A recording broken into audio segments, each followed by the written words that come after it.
because then I can be closer to you. Close is good. I wanted to explain a little bit first, and this is why I'm wearing this shirt. And my earrings and stuff. 1 year ago today was the day that I arrived in India to celebrate my 20-year anniversary as a vegetarian.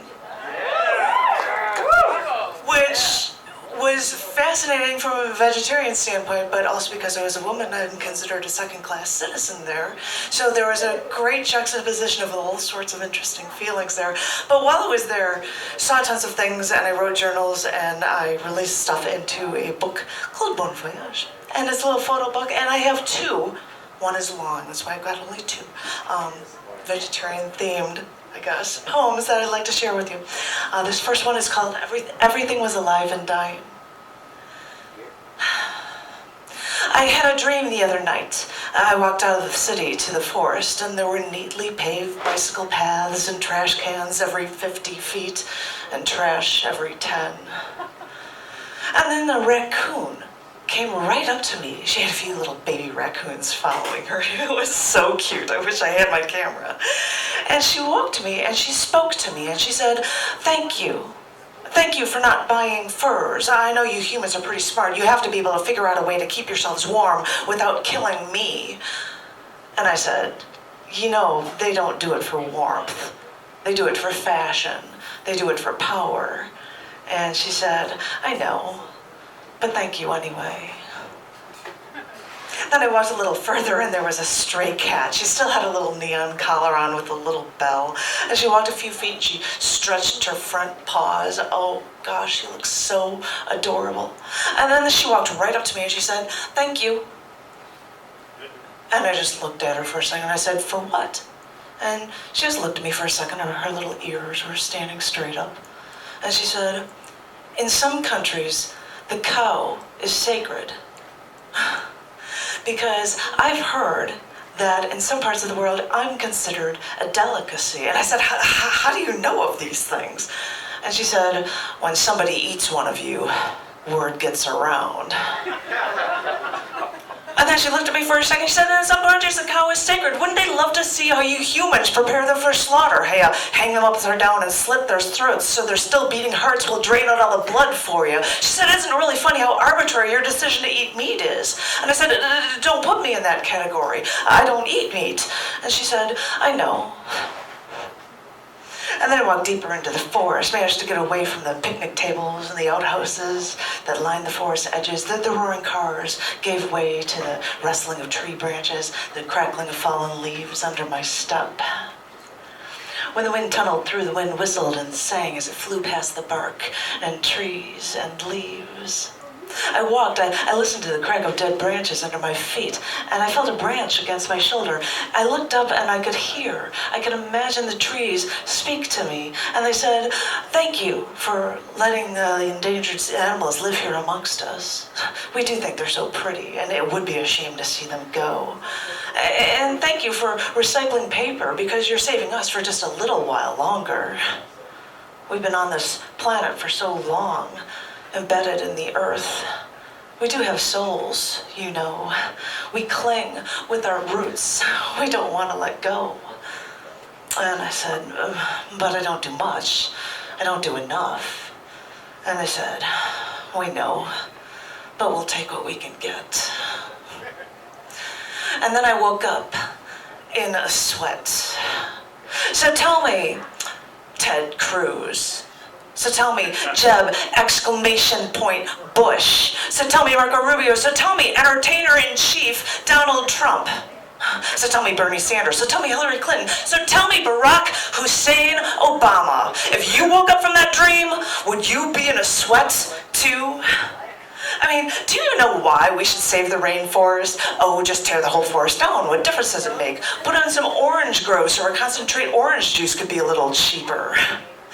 Well, did you know that people look for cures for diseases, and it helps them if they can find the substance first in nature? And a tree that appears in the rainforest may be the only one of its species with a cure, or one like it might be 2 miles away from it instead of right next to it. I wonder how many cures we've destroyed to plant more orange tree groves. serves us right. You know, my motives aren't selfless. I know these things are worthwhile in my life. I'd like to find a cure to these diseases before I die of them. And I'm not just a vegetarian because I think it's wrong to kill an animal unless I have to. I also know the excess protein pulls the calcium away from my bones and gives me heart attacks. It gives me osteoporosis. I know the excess fat gives us heart attacks. And I know we could be feeding 17 times more people with the same resources used for meat production.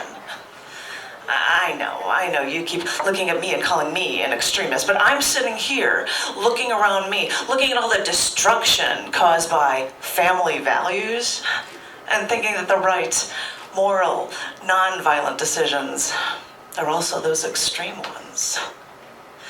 Everything is linked here. We destroy our animals so we can be wasteful and violent. We destroy our plants. We destroy our earth. We're even destroying our airs. We dump our waste into our lakes. We wreak havoc on the soil and the atmosphere. We pump aerosol cans and exhaust pipes. And you call me extreme. And these animals in the forests keep calling out to me, the oceans, the wind. And I'm beginning to think that we just keep doing it because we don't know how to stop. And deep inside we feel the pain of all that we've killed, and we try to control it by popping a chemical-filled painkiller. We live through the guilt by taking nicotine, caffeine, morphine, and we keep ourselves thin with saccharin, and we keep ourselves sane with our alcohol poisoning. And when that's not enough, maybe a line of Coke, or maybe shoot ourselves in the head in front of the mirror in the master bedroom. Or maybe we'll just take some pills, go to the garage, turn on the car, and just fall asleep. In the wild, you have no power over anyone else. Now that we're civilized, we create our own wild. Maybe when we have all this power, the only choice we have is to destroy ourselves. And so we do.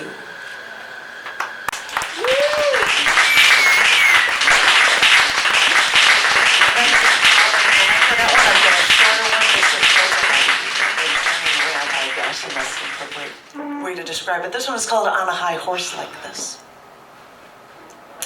I listened to a hunter from Africa say, "All life is sacred." And he said this after separating a small, thin, non-venomous snake from around a large African hog-like bird's neck. Because, you see, that bird attacks snakes, but the snake couldn't eat this large bird once it was dead, and that would have been a senseless death. All life is sacred, you say, so I couldn't help but think, as a hunter, do you pray for the sacred dead after you've killed it? I mean, I don't usually vocalize when I get on a high horse like this. And I've had to explain myself to meat eaters. No, these shoes aren't leather. I'm a vegetarian, and I still have to feign a smile to commiserate with meat eaters of slaughtered animal. Because, you see, I'd look like a fool for having beliefs different from what other people had. That's what I get for having a moral choice that's different from their own. I mean, we're Americans. If it's, an animal, if it's not human, or maybe a dog or a cat, eat it. It's that simple. But I married a hunter, a Marine who served our country, and he told me that every time he killed an animal, a part of him felt a regretful twinge of pain after he'd killed his prey. The prey that he searched for with the weapon that he could use before anything was close enough to be an enemy or a predator. Sorry, I'm getting on my high horse again. It's convenient how people can just now get their kill from the grocery store without having to get any blood on their hands. Anything to stop people from thinking about what they're doing. Because I've heard that killing something makes you feel something. And I thought,